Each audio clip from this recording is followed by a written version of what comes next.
अस्सलामु अलैकुम वरहमतुल्लाहि वबरकातुहू।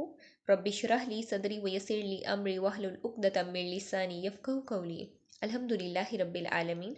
पारा नंबर 5 सूरत अन-निसा आयत नंबर 41। अऊज़ु बिल्लाहि मिनश शैतानिर रजीम। बिस्मिल्लाहिर रहमानिर रहीम। फ़कैफ़ इज़ा जिअना मिन कुल्लि उम्मतिन बिशहीद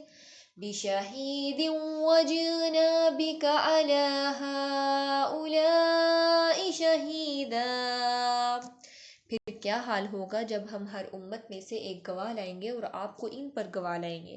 यहाँ पर अल्लाह रब्बुल इज़्ज़त फरमा रहे हैं कि तमाम अंबिया कराम क़यामत के रोज़ अपनी अपनी उम्मतों के अच्छे बुरे अमाल पर गवाही देंगे और आप सल्लल्लाहु अलैहि वसल्लम को अपनी उम्मत के लोगों पर गवाह बनाकर पेश किया जाएगा। एक दफ़ा इब्न मसूद रज़ियल्लाहु तआला अन्हु आप सल्लल्लाहु अलैहि वसल्लम को कुरान मजीद सुना रहे थे। जब वो इस आयत पर पहुँचे फ़कैफ़ इज़ा जिअना मिन कुल्लि उम्मतिन बिशहीदिन वजिअना बिका अला हाउलाइ शहीदा। फिर क्या हाल होगा जब हम हर उम्मत में से एक गवाह लाएंगे और आपको इन पर गवाह लाएंगे। फरमाया बस ठहर जाओ। आप सल्लल्लाहु अलैहि वसल्लम फरमा रहे थे बस ठहर जाओ। इब्न मसूद रज़ियल्लाहु तआला अन्हु कहते हैं कि जब मैंने आँख उठाकर देखा तो नबी सल्लल्लाहु अलैहि वसल्लम से की जो आँखें थी उनसे पानी जारी था। सही बुखारी की रिवायत है 4582 नंबर पर। फ़कैफ़ इज़ा जिअना मिन कुल्लि उम्मतिन बिशहीद। फिर क्या हाल होगा जब हम हर उम्मत में से एक गवाह लाएंगे। वजिअना बिका और ए मोहम्मद सल्लल्लाहु अलैहि वसल्लम हम आपको लाएंगे अला हाउलाई आपकी उम्मत पर शहीदा गवाह, जो ईमान लाया इसके ईमान पर, जिसने कुफर किया इसके कुफर पर, और जो नफाक में मुब्तला हुआ इसके नफाक पर।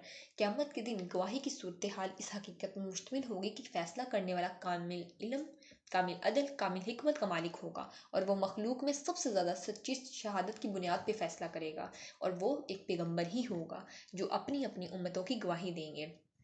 यहाँ पर हम ये भी देखते हैं कि सूरत अल-माइदा आयत नंबर 116 और 117 में अल्लाह रब्बुल इज़्ज़त फरमाते हैं वइज़ क़ाल अल्लाहु या ईसा इब्न मरियम अअंता क़ुल्त लिन्नासि इत्तख़ज़ूनी। और जब अल्लाह रब्बुल इज़्ज़त फरमाएगा ए ईसा इब्न मरियम, क्या तुमने लोगों से कहा था कि मुझे और मेरी माँ को अल्लाह रब्बुल इज़्ज़त के अलावा मबूद बनाओ। वो कहेगा आप पाक हैं, मेरा ये काम ना था कि मैं वो बात कहता जिसका मुझे हुक्म या हक ही ना था। अगर मैंने वो कहा होता तो यकीनन आपके इल्म में होता। आप जानते हैं जो मेरे नफ्स में है और मैं वो नहीं जानता जो आपके नफ्स में है। ये हज़रत ईसा अलैहिस्सलाम अल्लाह रब्बुल इज़्ज़त से कह रहे हैं कि आप ज़्यादा बेहतर जानते हैं जो मेरे नफ्स में है, बल्कि मैं नहीं जानता कि जो आपके नफ्स में है। बिलाशुबा आप ही पोशीदा बातों को खूब जानने वाले हैं। ये आयत 116 है। 117 में अल्लाह रब्बुल इज़्ज़त फरमाते हैं मैंने इनसे इसके सिवा कोई बात नहीं कही जिसका आपने मुझे हुक्म दिया था। अल्लाह रब्बुल इज़्ज़त की इबादत करो जो मेरा भी रब है और तुम्हारा भी है। हज़रत ईसा अलैहिस्सलाम कह रहे हैं कि मैंने अपनी उम्मत को ये वाला जो आपका पैगाम था वो कन्वे किया और इसमें इन पर गवाह था जब तक मैं इनमें मौजूद था, लेकिन जब आपने मुझे उठा लिया तो इन पर तू ही निगरान है और तू हर चीज़ को खूब जानता है। अबू सईद खुदरी रज़ियल्लाहु अन्हु बयान करते हैं कि रसूलुल्लाह सल्लल्लाहु अलैहि वसल्लम ने फरमाया क़यामत के दिन नूह अलैहिस्सलाम को बुलाया जाएगा। वो कहेंगे अल्लाह रब्बुल इज़्ज़त उनसे फरमाएंगे क्या तुमने मेरा पैगाम पहुंचा दिया। हज़रत नूह अलैहिस्सलाम अर्ज़ करेंगे मैंने पहुंचा दिया था। फिर इनकी उम्मत से पूछा जाएगा इन्होंने मेरा पैगाम तुम तक पहुंचा दिया है। वो कहेंगे कि हमारे यहाँ कोई डराने वाला नहीं आया। इनकी उनकी उम्मत देखिए झूठ बोलेगी। अल्लाह रब्बुल इज़्ज़त फरमाएगा ए नूह आप अलैहिस्सलाम के हक़ में कोई गवाही भी दे सकता है। वो कहेंगे कि मोहम्मद सल्लल्लाहु अलैहि वसल्लम और इनकी उम्मत गवाह है। चुनाचे हज़ूर सल्लल्लाहु अलैहि वसल्लम की उम्मत और इनके हक़ में गवाही देगी।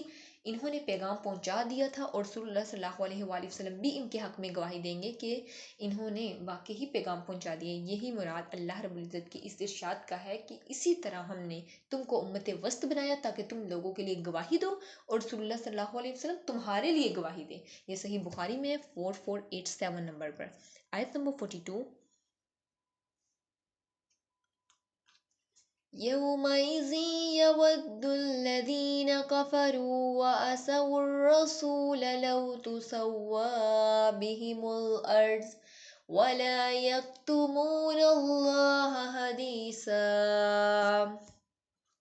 جس دن وہ لوگ جنہوں نے کفر کیا اور رسول اللہ صلی اللہ علیہ وآلہ وسلم کی نافرمانی کی تمنا کریں گے کہ کاش ان پر زمین برابر کر دی جائے اور اللہ رب العزت سے وہ کوئی بات بھی چھپا نہ سکیں گے۔ یہاں پر اللہ رب العزت فرماتے ہیں یومئذ یود الذین کفروا وعصوا الرسول لو تسوی بہم الارض۔ جس دن وہ لوگ جنہوں نے کفر کیا رسول اللہ صلی اللہ علیہ وسلم کی نافرمانی کی تمنا کریں گے کہ کاش ان پر زمین برابر کر دی جائے، یعنی کہ زمین پھٹ جائے اور وہ اس میں چلے جائے اور ان سے کوئی کوسچننگ نہ ہو۔ اللہ رب العزت نے قیامت کے دن کی ہولناک کے بارے میں ہولناکیوں کے بارے میں بیان کیا ہے کہ کافر اور رسول کی نافرمانوں کی یہ آرزو ہوگی کہ کاش انہیں زمین کے ساتھ ہموار کر دیا جائے، اس لیے سامنے رکھا گیا ہے کہ اس دن کوئی دل کی بات چھپا نہ سکے گا اللہ رب العزت سے۔ اللہ رب العزت سورہ نبا آیت نمبر 40 میں فرماتے ہیں اِنَّا أَنذَرْنَاكُمْ عَذَابًا قَرِيبًا يَوْمَ يَنظُرُ الْمَرْءُ مَا قَدَّمَتْ يَدَاهُ وَيَقُولُ الْكَافِرُ يَا لَيْتَنِي كُنتُ تُرَابًا۔ یقیناً ہم نے تمہیں اس عذاب سے خبردار کر دیا ہے جو قریب ہے، جس دن انسان وہ دیکھ لے گا جو اس کے ہاتھوں نے آگے بھیجا، اور کافر کہے گا اے کاش میں مٹی ہوتا۔ وَلَا يَكْتُمُونَ اللَّهَ حَدِيثًا، اور اللہ رب العزت سے وہ کوئی بات چھپا نہ سکیں گے۔ یہاں پر ہم یہ بھی دیکھتے ہیں سورۃ الانعام آیت نمبر 23 میں اللہ رب العزت فرماتے ہیں ثُمَّ لَمْ تَكُنْ فِتْنَتُهُمْ إِلَّا أَنْ قَالُوا وَاللَّهُ رَبِّنَا مَا كُنَّا مُشْرِكِينَ، پھر ان کا اس کے سوا کوئی عذر نہ ہوگا کہ وہ کہیں گے قسم ہے اللہ رب العزت کی ہم مشرک نہ تھے۔ وَلَا يَكْتُمُونَ اللَّهَ حَدِيثًا، اللہ رب العزت سے وہ کوئی بات چھپا نہ سکیں گے۔ میدان حشر میں اللہ رب العزت سے وہ کوئی بھی چیز چھپا نہ سکیں گے۔ وہ انسان جو مرنا نہیں چاہتا، دنیا سے جانا نہیں چاہتا، قبر سے گھبراتا ہے، کل کے دن تمنا کرے گا کاش میں زمین کے برابر ہو جاؤں اور اس سے کوئی کوشچننگ نہ ہو، کوئی سوال جواب نہ ہو، اس کیفیت میں نہ اس سے تاثرات رب سے اس کے جو تاثرات ہوں گے وہ رب سے چھپائے جائیں گے، نہ ان کے اعمال چھپائے جائیں گے۔